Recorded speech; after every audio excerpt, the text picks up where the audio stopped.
This is the 90-90 breathing with a reach and adduction. So the reach is kind of helping us facilitate that ribs back position and is really key for helping us learn rib cage position, driving some expansion into the rib cage. And we're also in that 90-90 position so we can connect with those hamstrings, proximal hamstrings underneath the butt cheek.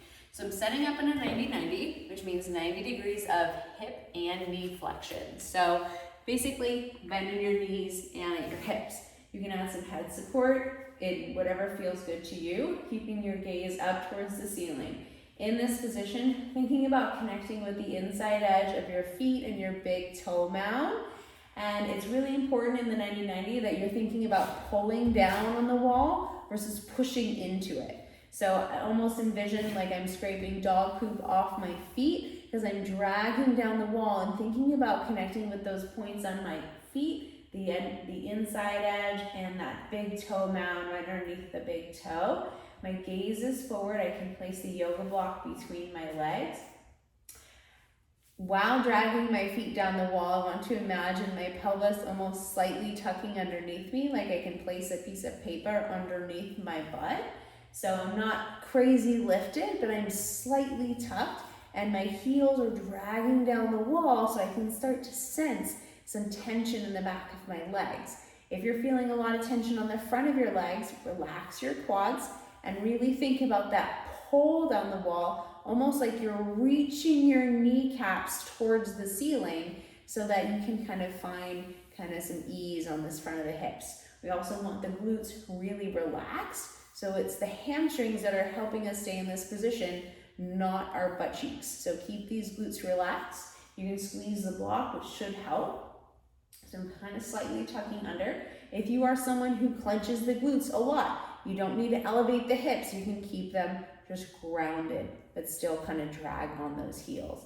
Reaching my arms up towards the ceiling, thinking about as if I was taking your pinky fingers and reaching them away so we can get some movement on the shoulder here as I reach towards the ceiling, and keeping my gaze up and watching I'm not shrugging up in my neck and cranking there. So just a gentle reach, the pulling down on the heels. Now that we have our setup, just thinking about that inhale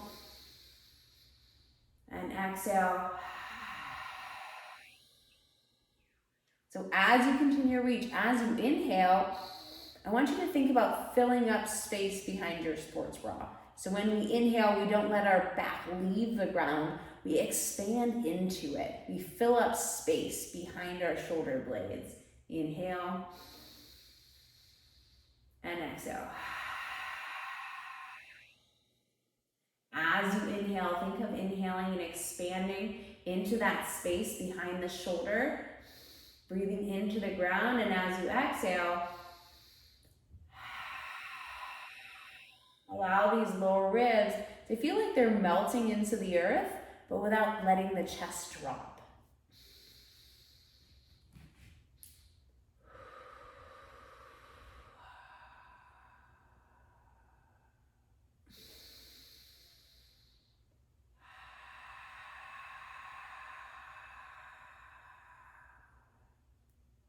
Inhales are down, pelvic floor lengthens.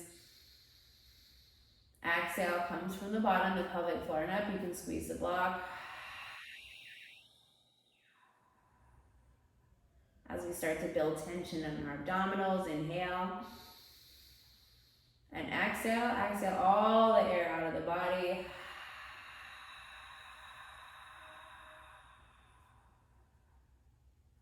Start to feel and sense some of that abdominal tension. Inhale. And then exhale like you're blowing out birthday candles, all the air.